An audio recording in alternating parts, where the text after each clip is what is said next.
y'all, Kyle here. Welcome to another episode of Eden's Vine.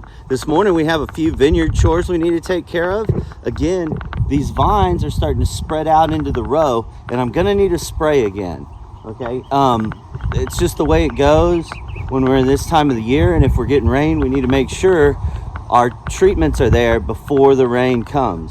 Okay, and I'll talk a little bit about in another video about which fungicides we use to treat these vines, and if we use insecticides and when we would use those. But as you can see, I gotta get in here. Okay, this is only a week worth of growth, guys. I did this last week, and these vines are so healthy and happy.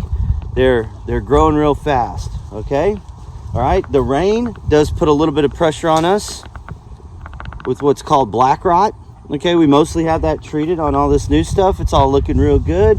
There's a few spots right here that got it a little bit, but the fruit's all looking good, and I'll show you guys that as soon as I get this cut back. So I'm going to go ahead and get started on this, and then the next step for today is taking care of that sprayer. So I'm going to show you our sprayer. I'm going to show you what I need to do to take care of it. I blew out a bearing on it, on the trailer, so I got to get that wheel off, and then I got to get a new wheel on there. And so, you know, the Lord might have to forgive me this morning for a little choice words I might have in the process of getting that wheel off and that bearing off. It seems to be a little stuck on there, but we'll pound at that thing, and we're going to get that thing off of there and get a new wheel and bearing on there with a new tire. So anyway, I'm going to get started on this. I'm going to let you guys watch this. I'm going to speed up the video for you guys so you don't have to watch the whole thing, but I will show you going row by row, and then I'm going to show you the fruit we've got underneath this. I checked it last night. It's looking good. I'm excited, man. Harvest is going to be great this year. All right. Anyway, here we go. Just a quick sneak peek at our Tempranillo. It's loaded pretty well. It's looking really good. Very happy with this. We're excited. All right, I got to get to cutting on these vines, open this up so that we can increase the efficacy of our spray program. All right, we always want to check the battery. If we're using battery powered tools, make sure it's charged, it's ready to go. The blades are greased. You can kind of see them a little bit. There's a little bit of a shine to it. Blades are greased. Before I greased it, I flamed them. And the reason we flame them is to make sure we're getting the disease off of these blades. So I will flame this hedger blade every row. So every time I go down a row and I get done, I'm going to flame it, and then I'm going to grease it again. And I'm going to keep doing it that way so that I can kind of monitor if we get any disease in here, and I can decrease the likelihood that it's me.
Show you guys something. It's kind of neat. Let me get down here a little bit further. Oh, it was really nice. Look at that. Fruit. Tempranillo. Look at this. What? Guys, I'm so thankful. This is the Lord's doing. I'm just trying not to mess it up. All right, these little guys, I don't know if you can see them. Let me turn this way.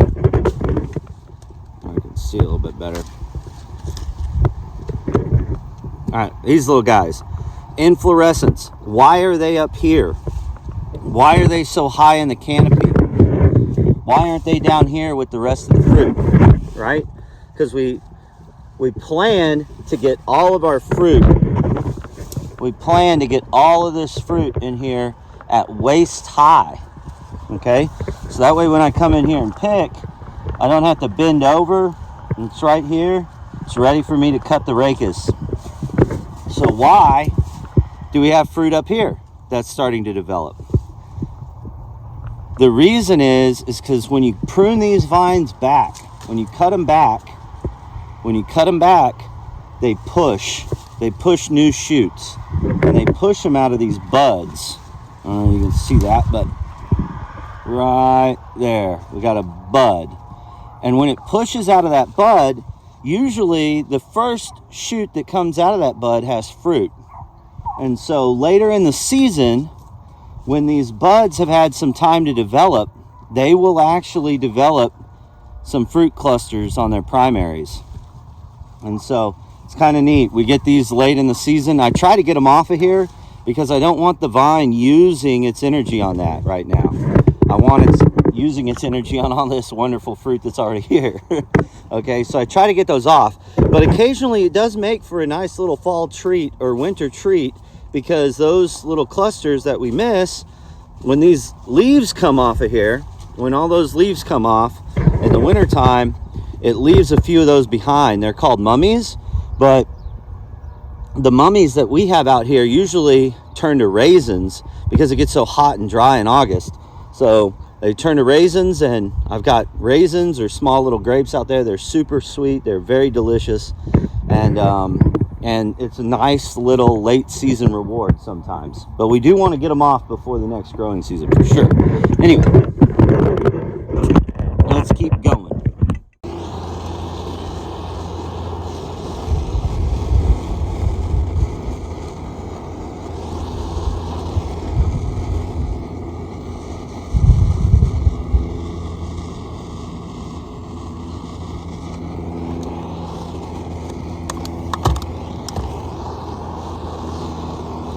Some of you let me know what you think about this. Let me know if you think there's a better way to do this. They're like, clearly if my grass is dry, I'm not flaming a blade close to it or near it or anything like that.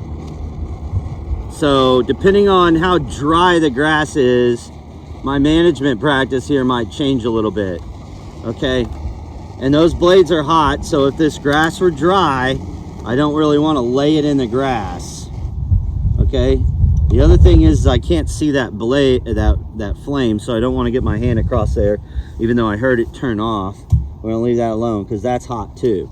Okay, next thing, I'm gonna just some, you know, hedger cleaner, some blade cleaner, just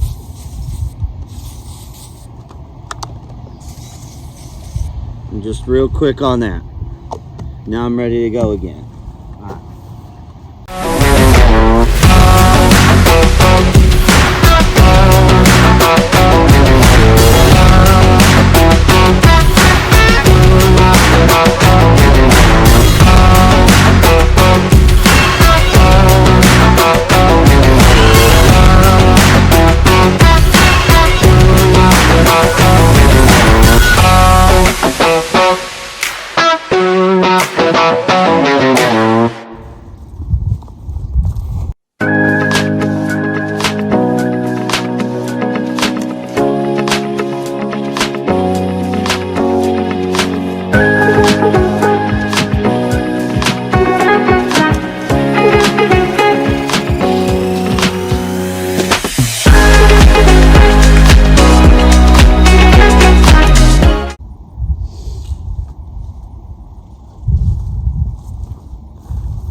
green grape. This is Vineyard.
Dead battery.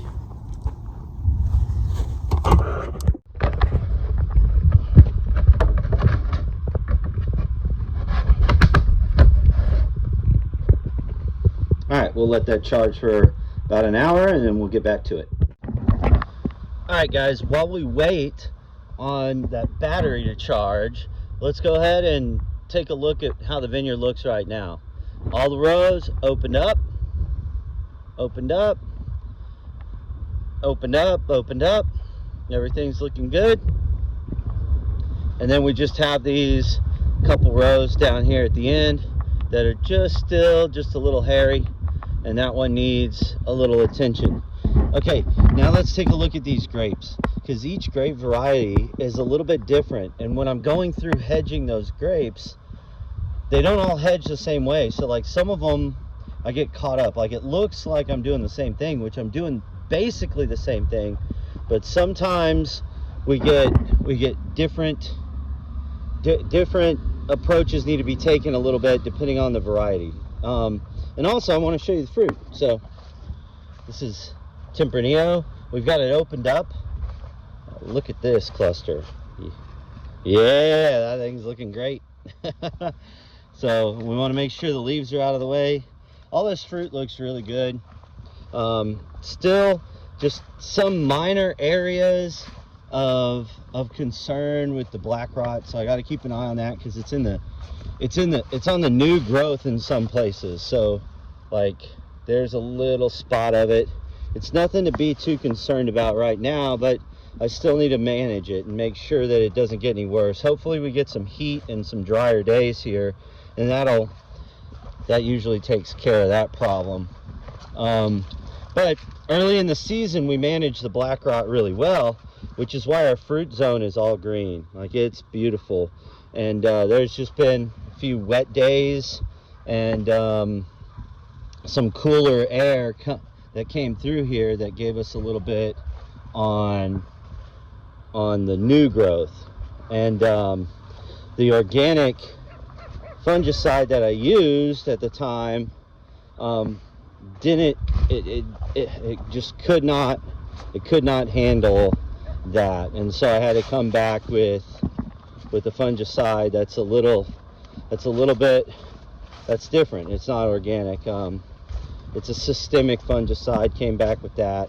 And then if we get some more cooler days, I'll probably, late in the summer you got to be careful with the sulfur, but if we get some cool days again, instead of using that organic fungicide, I'll definitely use and that biologic, instead of using that, I'll definitely use some sulfur.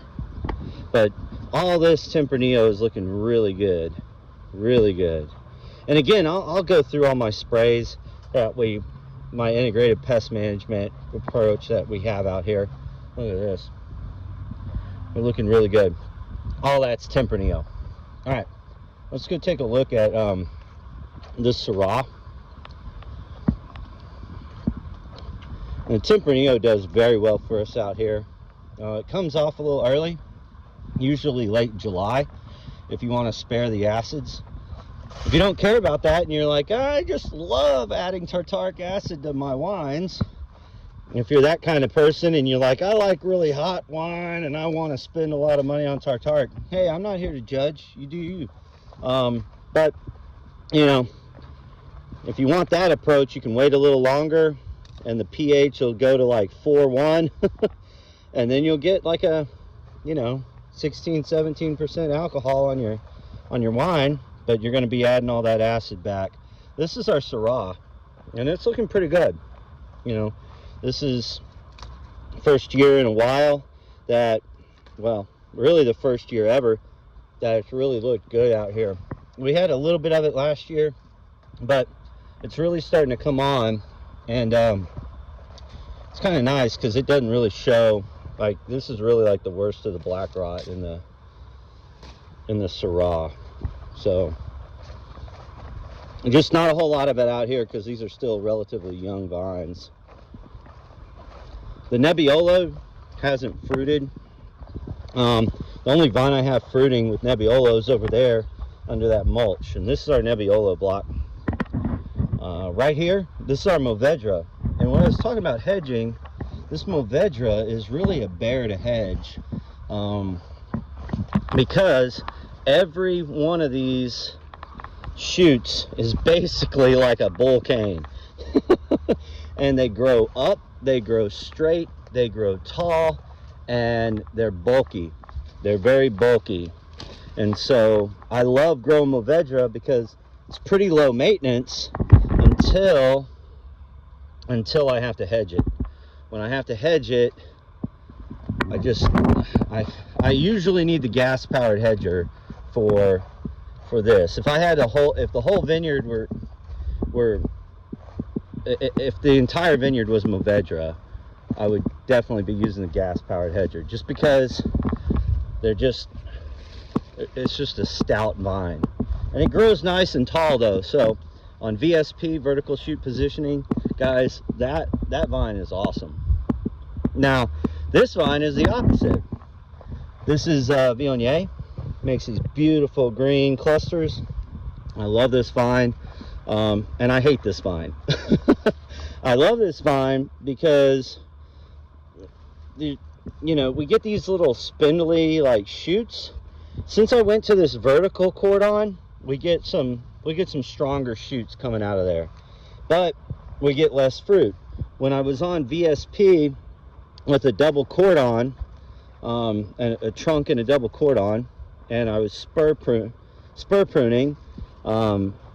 we got really dainty shoots that would always break in the wind, and so I changed to this method, and we get stronger shoots, but the vines may be too happy because they're not really pumping out fruit. This one's getting close to what I would like to see, but most of these, not a whole lot of fruit. They just seem a little too happy. This one's getting close. Close. And we can have some really good Viognier out here. And we have. This one's kind of close to what I would like to see. But, you know, trying something new.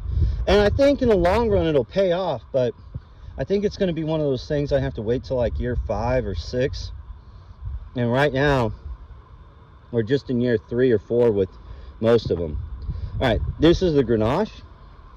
And we had to replant some of this Grenache. I saw something on it I didn't like. I'm not sure it was a problem. It might have just been like some sunburn, but I still didn't like it, and so I pulled them out. Out here, when I see disease, I just got to get it out. You know, if we were out west a little ways where it was drier, lower disease pressure, I might wait a little bit longer. But out here, if we get a really wet spring, we get some problems. So this year we didn't have a wet spring. We're having a slightly wet summer, which is okay because the vines kind of are liking it, and this old growth is really liking it. Like, I'm not seeing any issues in there, and the fruit all looks really good. So, and I just love Grenache clusters, man. They're they're huge. They're biblical, man. It's like when the Bible's mentioning grapes and mentioning large fruit and huge fruit from places, I just think of Grenache.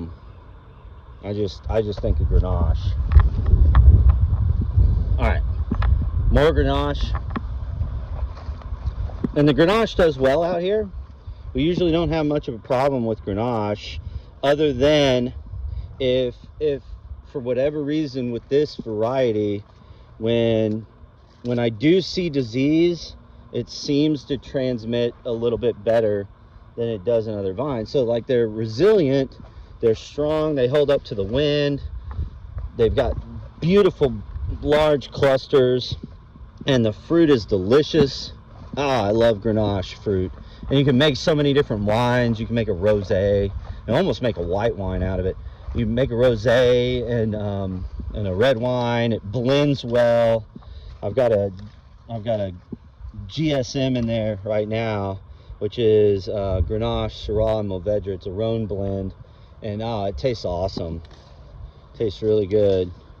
You know, if you ever end up doing work out here for us in any capacity, like had an electrician come out, do some work, and we had some of that GSM, and oh man, it was delicious. It's just one of my favorite things to do is if there's somebody coming out, visiting, helping us out, I like to just share a little bit of the work that they're helping us, and a little bit of the wine and fruit that they're helping us make. So just a way to say thank you.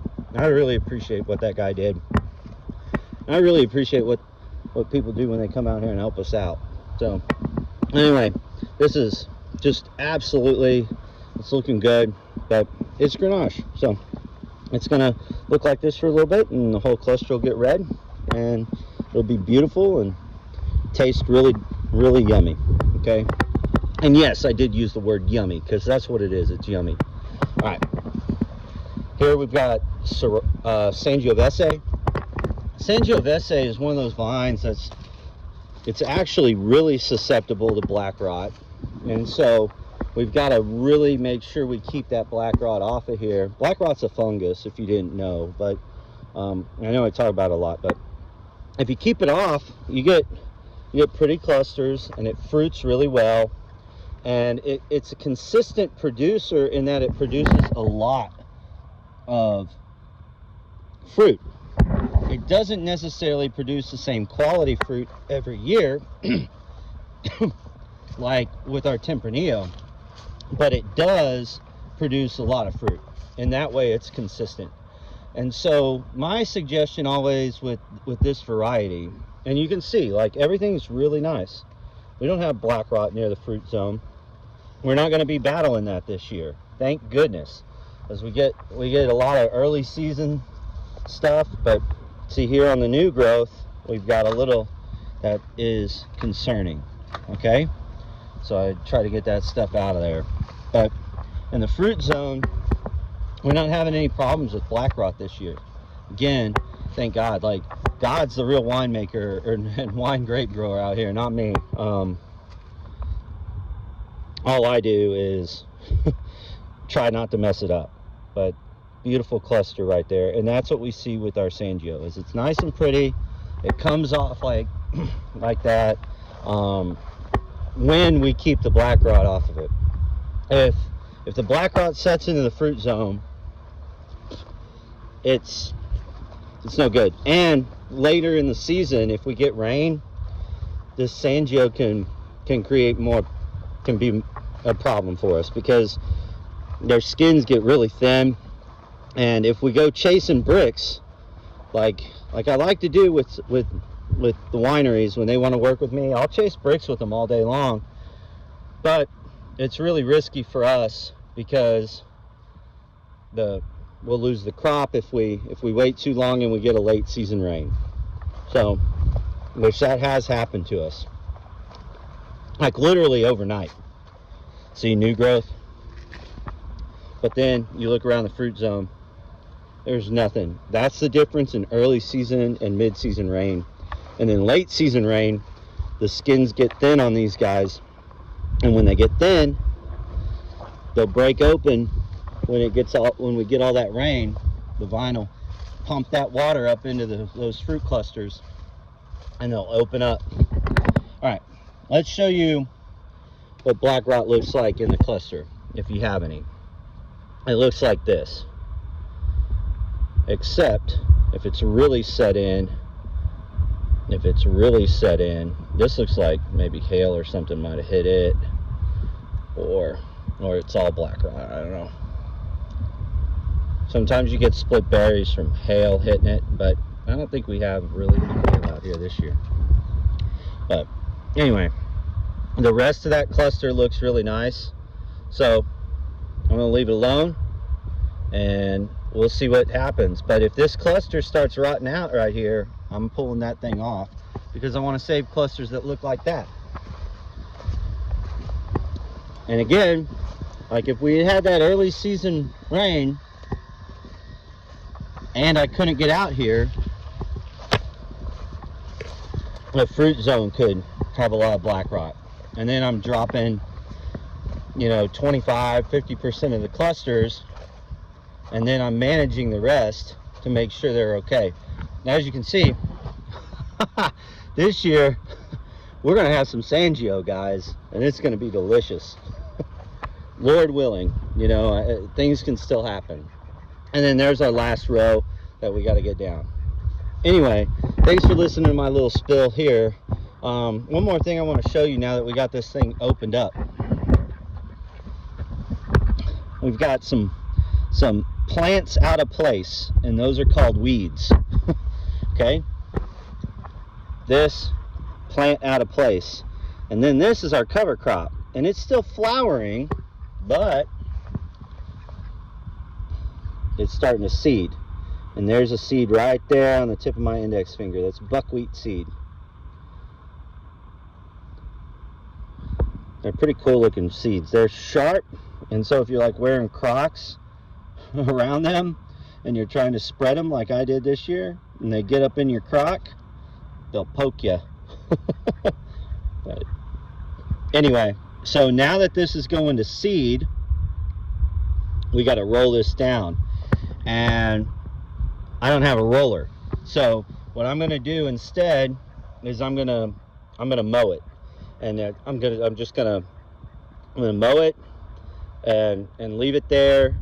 And I want some ground cover out here, so I'll mow it kind of high, and that's it. And I'll go over it with my tires and stuff and make sure that it's flat and terminated, because when it goes to seed, it starts taking energy out of the ground to really produce that seed. I don't want that. I want the ground cover, and I want the biomass. I could just till this straight into the ground, but then if I till it straight into the ground, I've got bare soil, which we're about to go into July here and August, and I do not want the vineyard floor to be bare. It gets way too hot when it's bare. So the roots don't like it, the vines don't like it. I want a little bit of cover crop. And then as you can see, I want the weeds out from underneath the canopy. So right here in the middle, I don't want any weeds. And I'm not worried as much about the heat there because it's in the shade. It's about 15-20 degrees cooler right there than it is over here in the sun. So I got to keep something on the floor where there's going to be sunlight. All right, I think that just about does it. Let me go back in, check on that battery, and see if we're ready to keep rolling on hedging up these vines.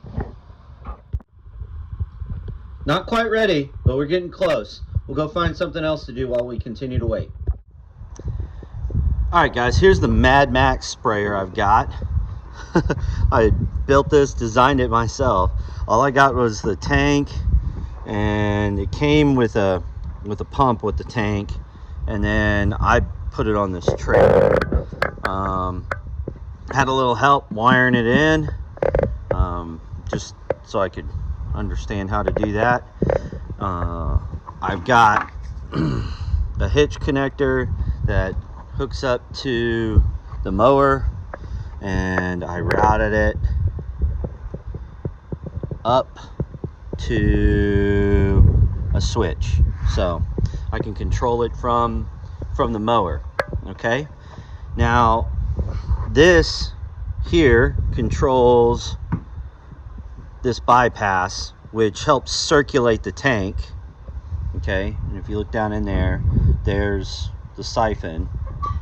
Okay, siphons up using the pump through here, pumps out, comes over here, and I can change whether or not it's pushing to the spray nozzles or whether it's bypassing.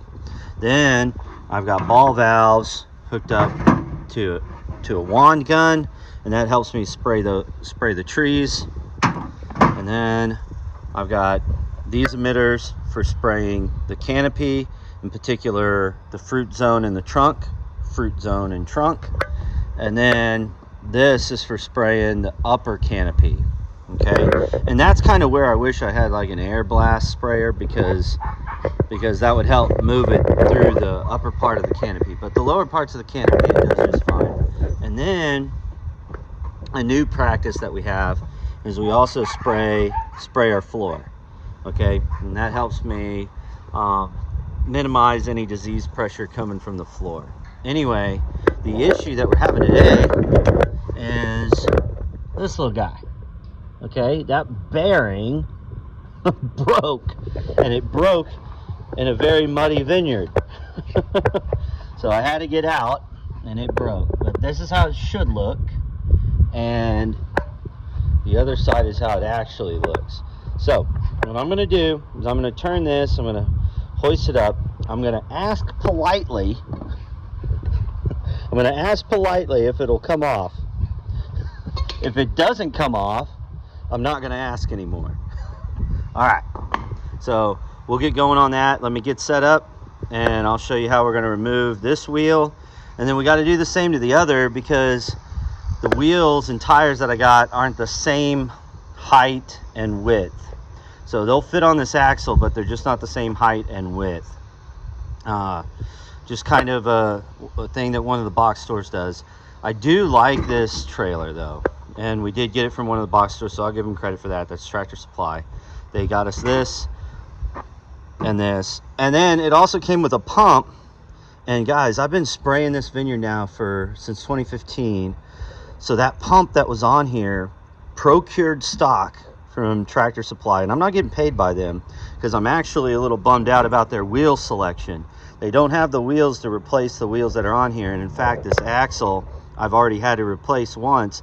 The stock axle was hollow and it bent up on me, and then I had to replace it. But once I replaced that with a solid axle and their new wheels, I mean, this has been going for a while. So I really appreciate the quality of what they sold us in regard to the tank and the pump especially. And then the only thing that they really need to change about this particular setup here is they need to either have the wheels in stock, use a solider axle, or just have the correct wheels in stock so that you can change those out. And maybe it was me. Maybe I'm the dummy who couldn't find the right ones. But the ones I did find that are like this were too wide in this section. So by the time I got both of them on, I didn't have any axle left. You know, so I would have had to go get a new axle. And these metal's not cheap right now, so I didn't really want to do that. So I went with a wheel that's just a little wider than this, but it's also just a little bit shorter, which should be fine. Let's see. All right, let me get set up, and I'll show you how we're going to try to get that off.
All right, let's see if I can whack at it now.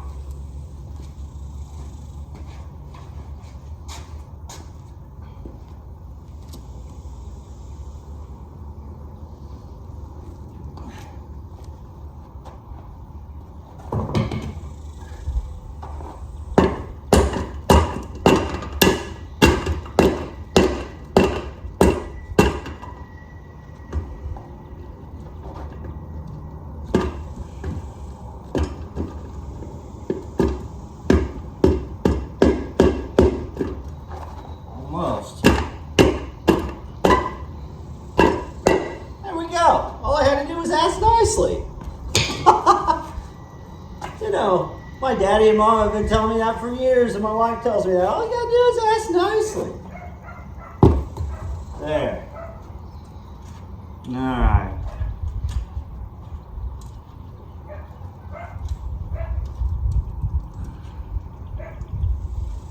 Now we got a pin that's all smashed up in there, and we got a, here, I'll show you.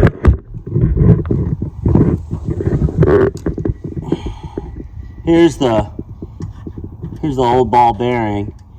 Here's the cotter pin, and there's another ball bearing right there. I'll probably leave that one.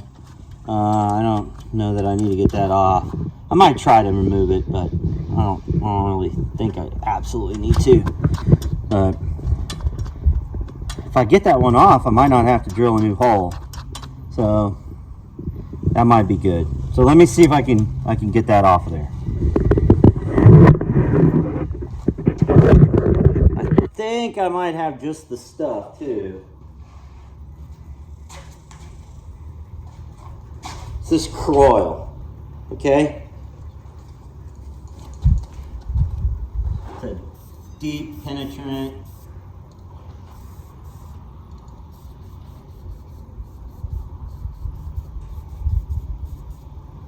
Let's see. This stuff is amazing. Again, I'm not getting paid by it. It's just got me out of a bind, no pun intended, for a number of times. Let's see if this old hay baling tool will get this out of here. Just need to get it loose, and then it should slide off.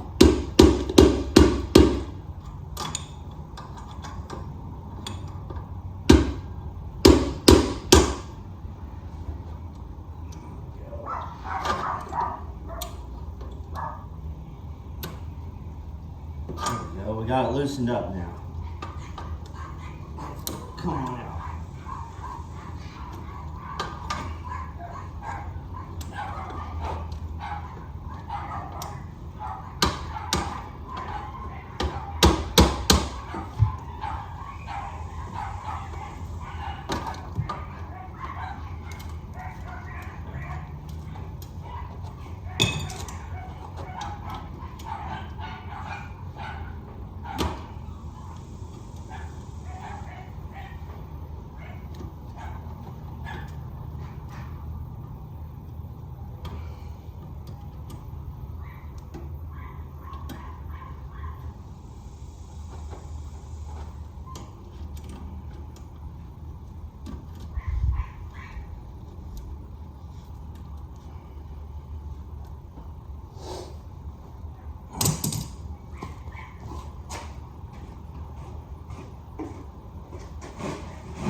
Alright, I'm going to try to cut that cotter pin off there.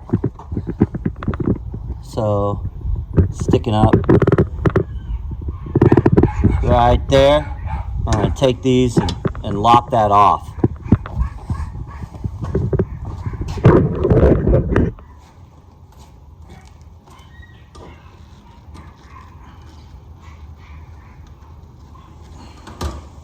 There we go.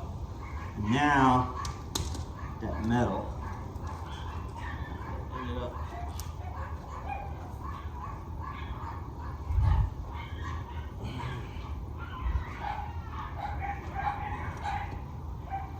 There we go.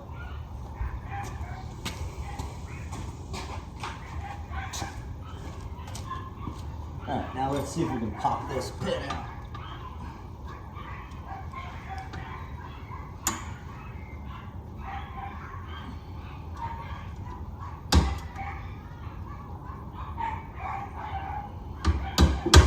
There we go.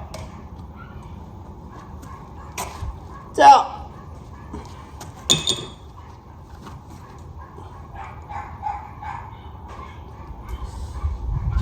Got it. All right, let's get those bearings off.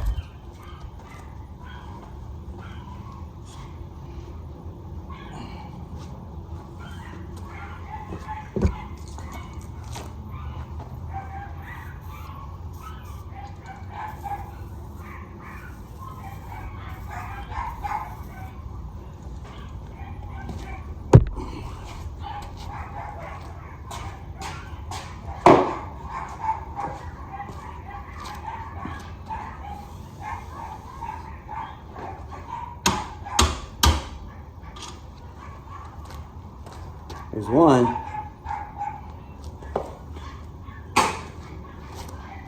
Now time for the hard one.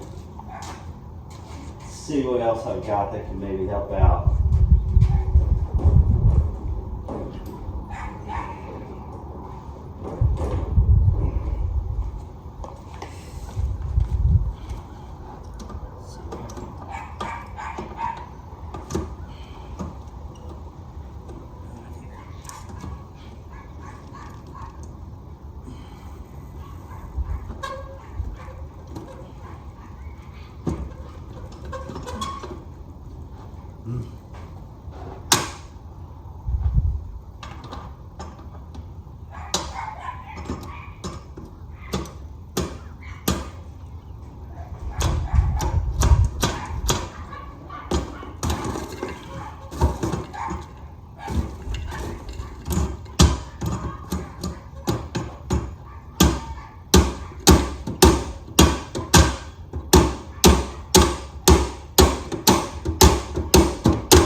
Yes, got it.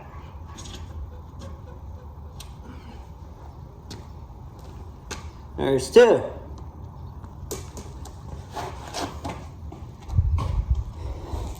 That time I didn't ask so nice. All right, anyway, let's go see if that other wheel fits on there and lands in that hole. Hopefully it does.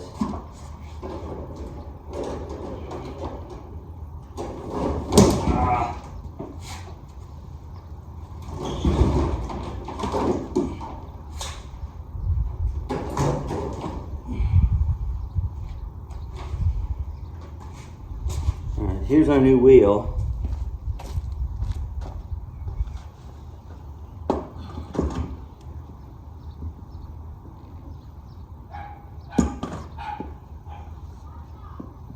Nope. Gonna have to.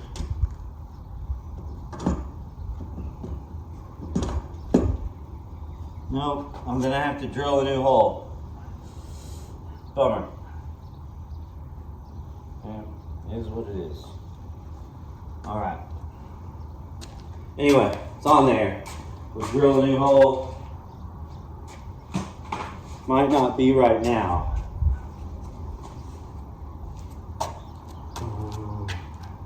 Let's see. Let's see if I can get through it. Oh. No. To be continued. I gotta go get a drill.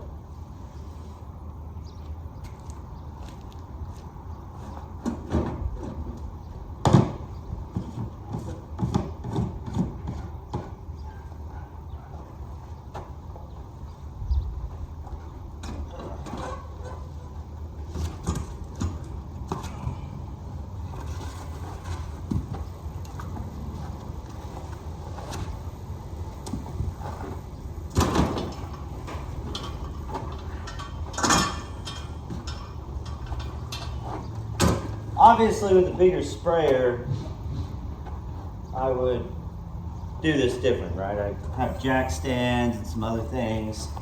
I wouldn't just be manhandling it.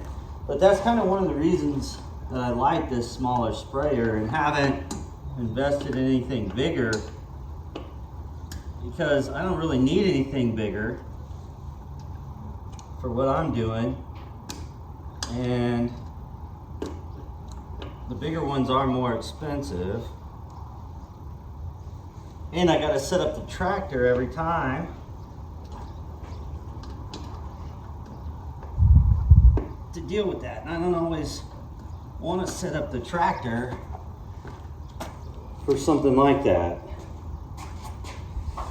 I mean, I will, but I'd rather have the backhoe on the tractor ready to go, or the tiller on the tractor ready to go, than another implement on the tractor ready to go. I don't know if that makes sense, but it does to me.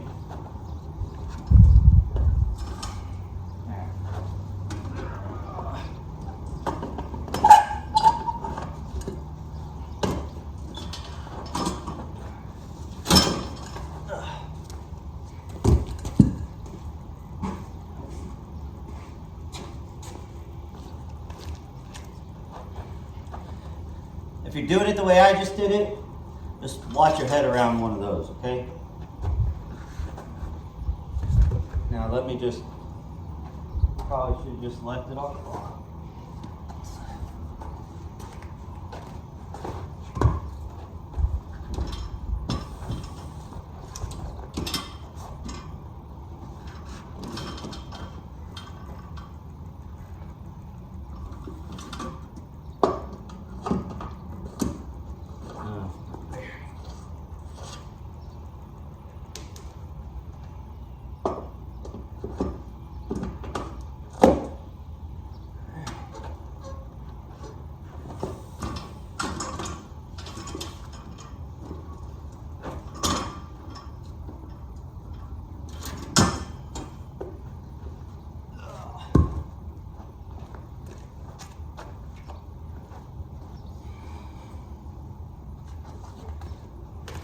So this wheel that looked okay was not okay on the back side. So another bearing was back there. So it was time to change them out. But they've been going for about 8 to 10 years, so pretty happy with that. All right, as I said, to be continued on drilling those holes. I'll come back later and do those after I know that the batteries are charged in my drill.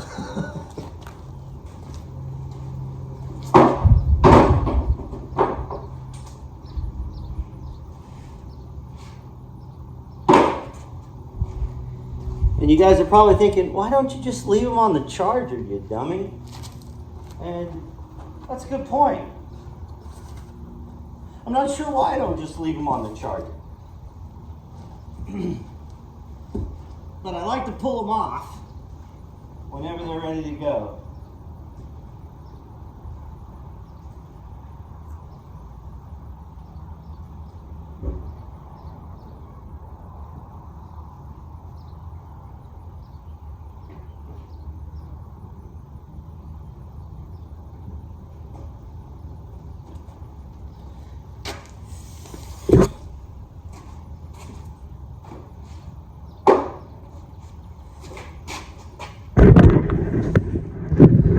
Alright guys, I'll show you guys how I drill those holes a little bit later, maybe in another episode. Not sure, just kind of depends on how long this one is. But really, just some titanium bits. I use a little bit of WD-40 and then just drill on down through there, and it usually works out okay. And then I stick a cotter pin down in there and just bend over one of the edges of the cotter pin. I'll definitely show you what that looks like when I'm all done with it. Whether or not it makes it in this video or not, we'll see. Alright, I'm going to put this stuff up. We're going to go back inside, check on those batteries, and make sure that the batteries are working for the drill, and then make sure that we still have a battery for the hedger, because we still got to finish up those 2 rows.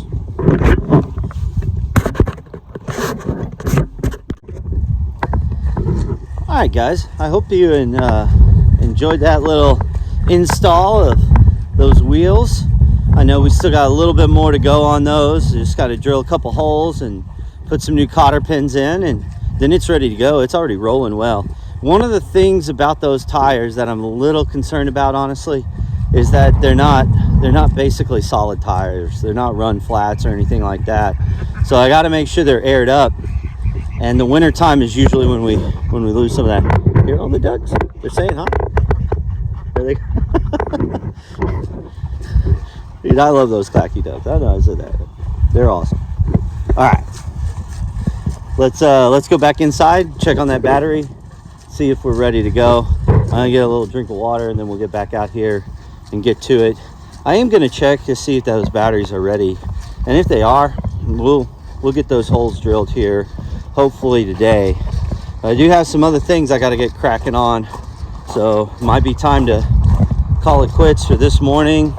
As you guys may know, like, doing this it's not the biggest venture. It's more just a labor of love, and I enjoy doing it, and I enjoy talking about the grapes, and I just enjoy the process of maintaining them, even though it's, you know, hotter than hell out here, but in Texas. But I really enjoy it. Anyway,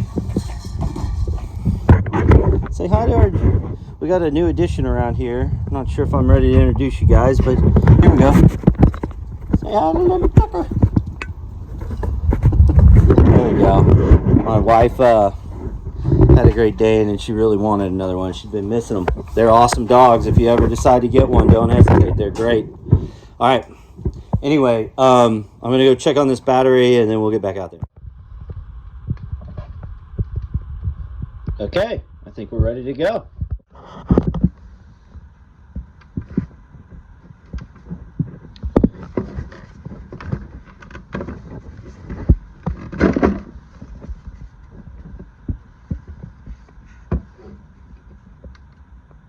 All right, and that's ready to go too. I think we're in business.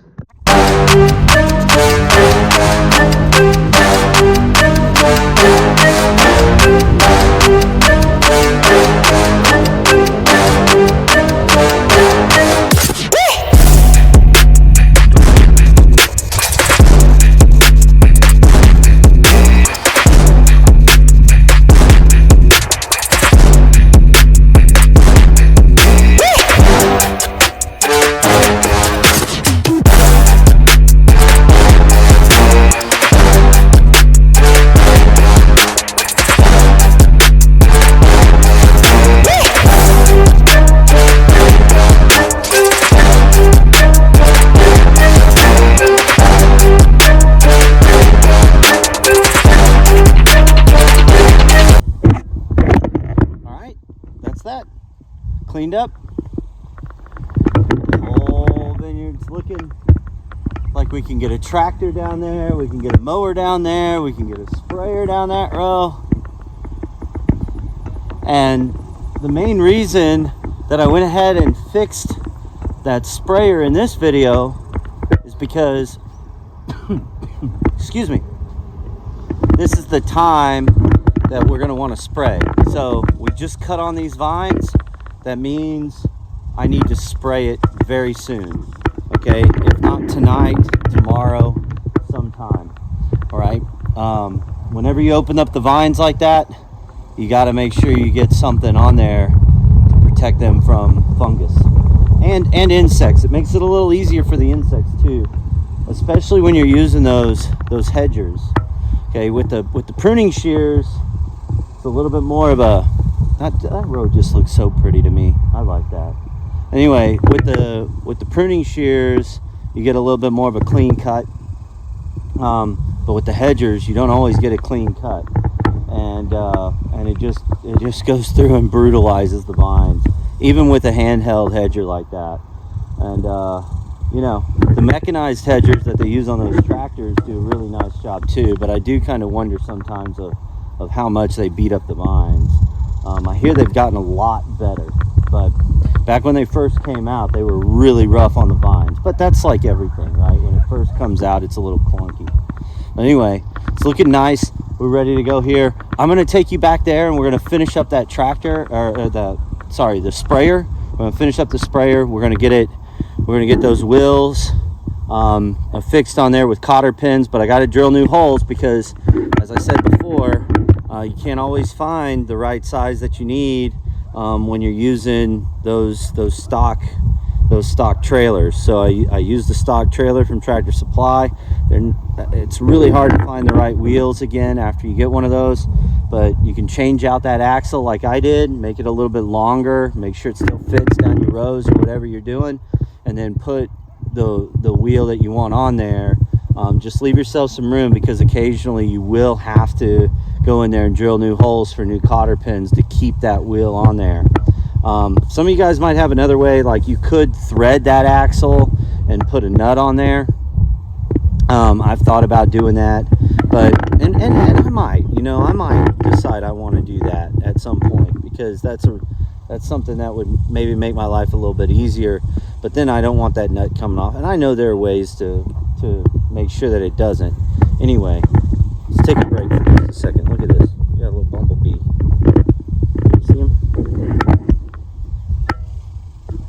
You see him up in there? Yeah, that's what it's about right there. All right. Anyway, we'll get back to that trailer and get working on it some more. But not dogging on Tractor Supply at all, guys. As I said, their sprayer and that pump that they sold me, that lasted 10 years, and I was running, it's a sprayer, so you're running insecticide and fungicides and nutrients through there, and it held up. It held up for 10 years. So I just replaced the pump on it this year. So I'm very pleased with how that's worked out. But I would, if you do get a cheaper trailer like that, and you're going to put a sprayer on it that's going to weigh like 250 pounds sometimes, and then the battery, so you got like 300, 400 pounds of weight back there sometimes, I would make sure you go with a bigger axle, a stiffer axle. And then if you can find them, make sure, you just go with the no flats is what I would do on something like that. But anyway, all right, let's get back there. All right, I'm giving you guys a close-up of this this hole I'm going to drill. I'm going to go as close to that as I can, and I'm gonna put a washer in there too, to just kind of place it. But again, yeah, you guys are right. I could maybe thread that. But anyway, here's the type of cotter pin. It's 5/32, I believe, and it's 1.5 inches.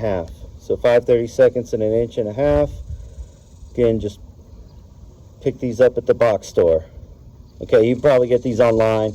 If you use them in bulk or something, maybe cheaper, but I don't need them all that frequently, just for stuff like this. So, all right, let's get going.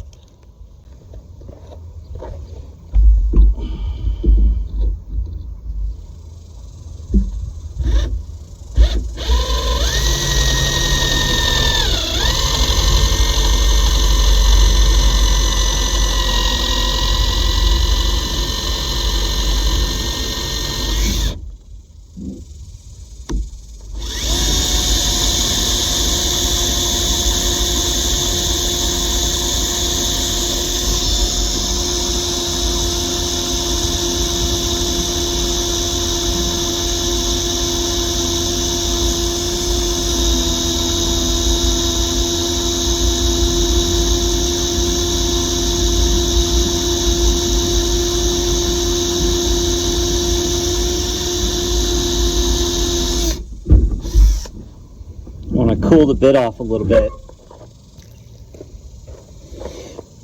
I just used a little water for this because I'm not drilling too many holes, so.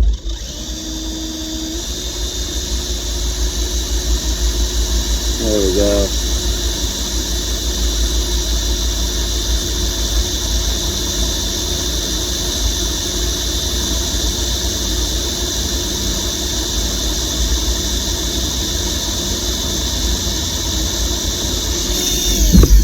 We're almost through. I'm going to cool it off again. I just got a little water over there. It's just on a little spigot.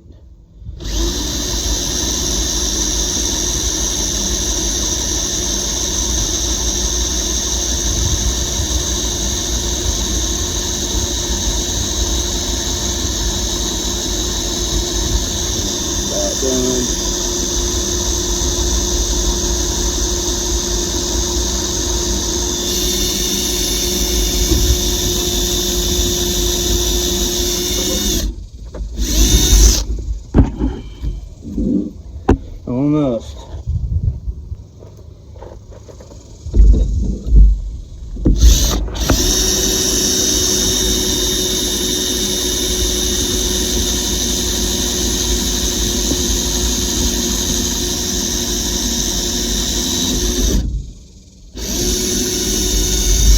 All right, we're through.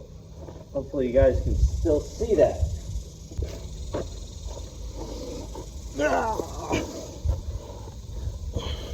All right, good. You guys can still see it. All right. So I used a 5/32 bit. It's a 5/32 cotter pin. Fits right in there. Okay. Now I said I was going to use a washer. Let me go see if I have a washer. I might not. If I don't, it'll be fine. It'll be okay because I know those bearings are going to fail eventually. Yeah, I'm not sure I got one that makes sense for right now.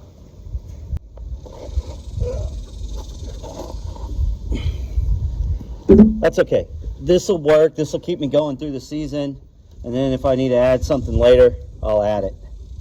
Anyway, 5/32 right through there. Shoots all the way on. And then we're going to fold these over. Okay?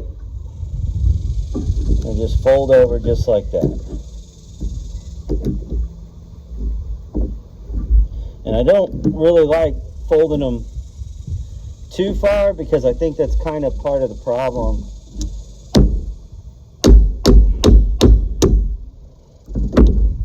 There we go.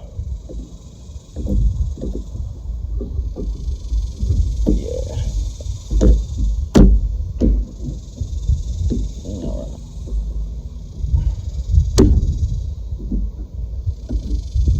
I'll fold them down, but not as far as I maybe could. There we go. All right. Okay, that's it. And usually you just fold one side with those cotter pins, but here I fold both. All right, guys, I'm going to go ahead and do that other side. I'll show you what it looks like when I'm done, and then we'll push this thing back in here and we'll call it a day. All right, there we go, guys. That's the starboard side. There's the port side. Right and left, they're done. They're good to go. New pump, new wheels. Man, this thing's ready to go hot rodding. This thing is looking sharp.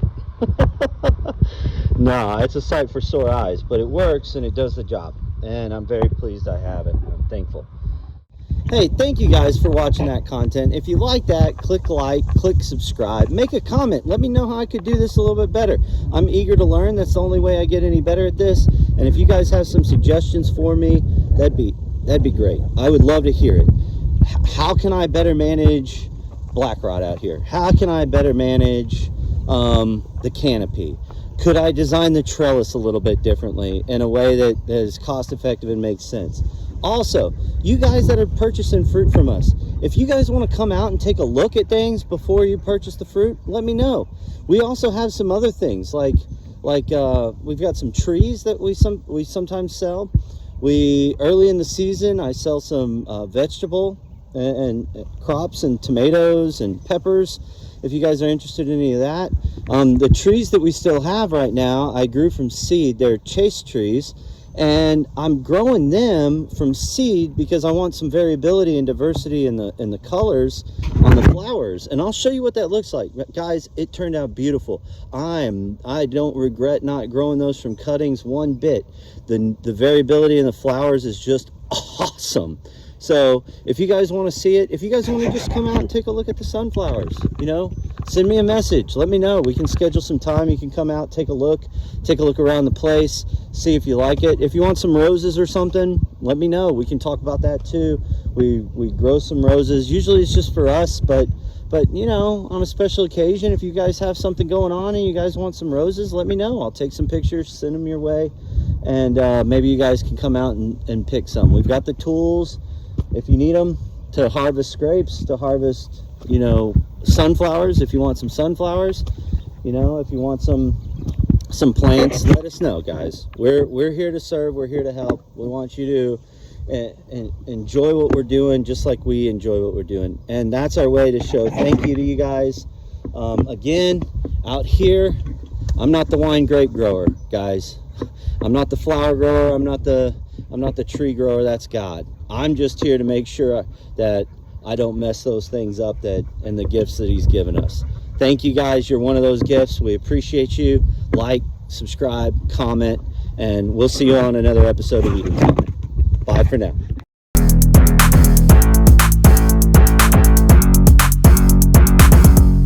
Show you guys real quick what I was talking about with the difference in the flowers when you use seed rather than using a cutting.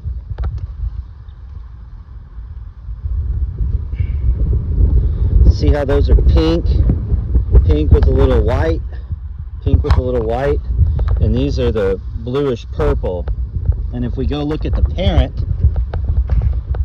parents are over here, and they're just beautiful. So I mean, I don't blame anybody for taking cuttings, but I wanted a little bit of variability out here. Whoa, my railroad tie moved on me right there. Those are the blue flowers from the parents, and they're all basically clones of each other.